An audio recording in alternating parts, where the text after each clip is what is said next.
Alright, okay. So now kita akan terus start balik. Okay, this is not a revision tapi lebih kepada um, restudy balik. Apa itu jadual berkala unsur? So sebelum saya masuk kumpulan 1, kumpulan-kumpulan 17, kumpulan 18, skala 3 and so on so forth tu, okay, in this video saya akan terang secara brief dulu what is actually jadual berkala unsur. Okay, and also this is the summary for the whole chapter untuk jadual berkala unsur. So sekarang ni awak dah tahu. Okay, bila sebut jadual berkala unsur, awak dah boleh bayangkan dah jadual berkala unsur rupa dia lebih kurang macam ni. Okay, lebih kurang macam ni lah. Okay, so basically is a table. Dia ialah sebuah jadual. Okay, so jadual yang mengelaskan. Okay, yang mengelaskan unsur kimia. Okay, mengikut ciri-ciri yang tertentu. Okay, so ciri-ciri apa? Ciri-ciri kimia dia, ciri-ciri fizik dia. So bila kita dah tahu setiap unsur tu apa dia punya ciri kimia dengan ciri fizik. Okay, so saintis-saintis susun elok-elok dalam jadual, maka terlahirlah jadual berkala unsur yang kita kenal hari ini. So cakap pasal saintis-saintis, so ada 6 orang saintis yang kita dah belajar yang saya dah cerita dekat dalam kelas. Cuma hari tu saya cerita saja. So now untuk video kali ini, okay, saya akan ceritakan macam mana cara senang untuk ingat. Ini bukan cara saya lain sikit. Ini cara yang kawan saya suggestkan. Okay, so untuk awak ingat 6 tokoh, okay, ataupun 6 saintis yang terlibat dalam perkembangan jadual berkala unsur ni, okay, awak boleh pakai akronim ni. Okay, Atan, Jedak Jeduk. Saya rasa awak tahu je Jedak Jeduk tu apa kan? Jedak Jeduk, Lompat. Okay, tak muat. Atan, Jedak Jeduk, Lompat dalam makmal. Okay, alright. So Atan ni siapa? Atan ni adalah Antoine Lavoisier. Okay, Antoine Lavoisier. Okay, so apa sumbangan Antoine Lavoisier? So Antoine Lavoisier ni dia kelaskan unsur ikut kumpulan tertentu. So saya suka buat bulat-bulat-bulat. Okay, so dia kelaskan kepada kelas-kelas tertentu kepada kumpulan-kumpulan tertentu, iaitu gas, logam, bukan logam, okey, dan juga oksida logam. Ada ekstra bulatan pula. Okey, so boleh padam ekstra bulatan ni. Gas, logam, bukan logam dan oksida logam. Okey, tapi cerita Atan ni, cerita Antoine ni dia tak berapa tepat sebab dia kelaskan sekali cahaya, haba dan beberapa sebatan lain, okey, dekat dalam kumpulan-kumpulan tersebut. So benda tu tak betul. Okey, so itu Atan ataupun Antoine Lavoisier. Okey, yang kedua kita ada Jedak. So Jedak ni siapa? Jedak ni kita ingat Johann. Okey, ataupun Johann. Johann W. Dobereiner. Okey, so Johann W. Dobereiner ni awak ingat dia segitiga. Okey, so segitiga ni apa benda? Segitiga ni kita panggil sebagai triad.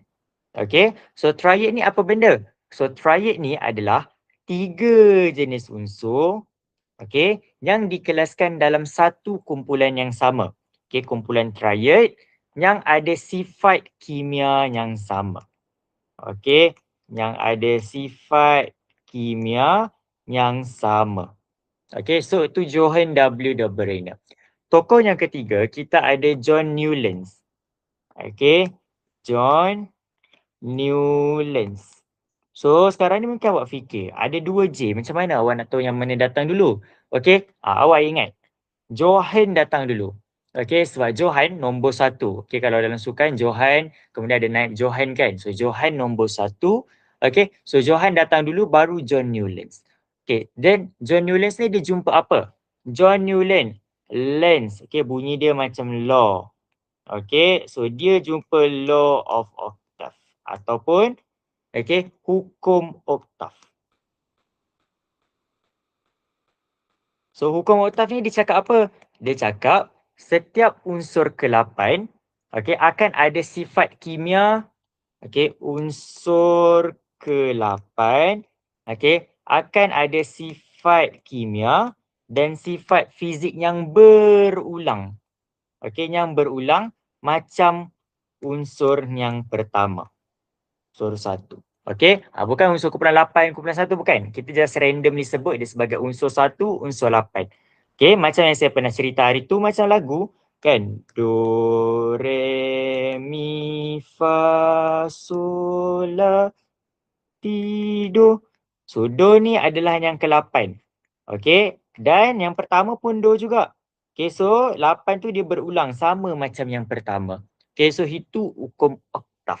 Okey, dan hukum oktav ni, unsur-unsur ni disusun dengan pertambahan, okey, jisim atom. Okey, so maksudnya yang ni jisim dia sikit bertambah sampailah hujung sekali yang ke-8 ataupun yang ke-7 atau ke-8. Okey, jisim dia adalah yang paling tinggi.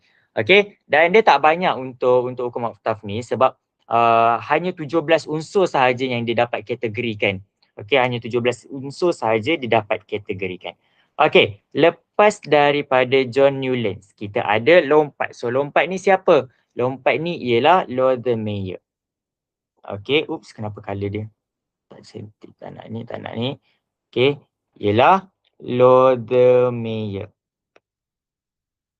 Okey, so Lothar-Meyer ni dia buat apa? So Lothar-Meyer, awak ingat dia plot. Okey, lot. Okey, awak ingat dia plot graph.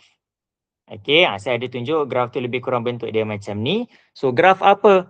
Graf isi padu, okey, melawan dengan jisim.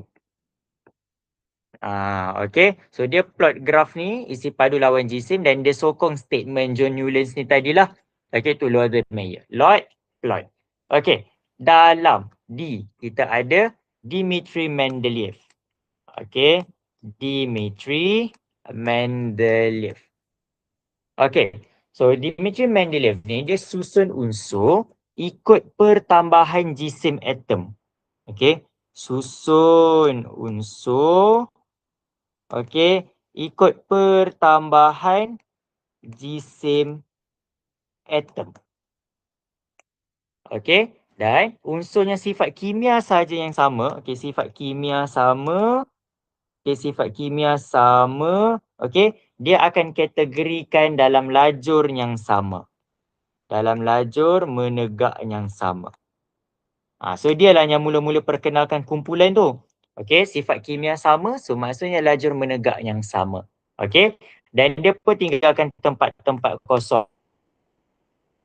In case kalau saintis selepas dia ada jumpa apa-apa unsur lain, boleh masukkan dekat dalam kotak kosong ni. Okey, and then yang seterusnya makmal, yang ini paling famous dan paling latest. Okey, iaitu Henry Moseley. Okey, so Henry Moseley ni dia susun juga tapi kali ni dia tak susun ikut jisim. Okey, dia susun ikut tertib menaik nombor proton. Okey, maksudnya kalau tadi yang sebelum-sebelum ni dia ikut jisim. Kali ni Henry Moseley dia susun ikut tertib menaik nombor proton. Okey, so dia akan mula dengan nombor proton yang paling kecil, besar, sampailah betul-betul besar. Okey, tu apa yang diperkenalkan oleh Henry Moseley. Dan Henry Moseley ni pun sama juga macam Dmitri Mendeleev.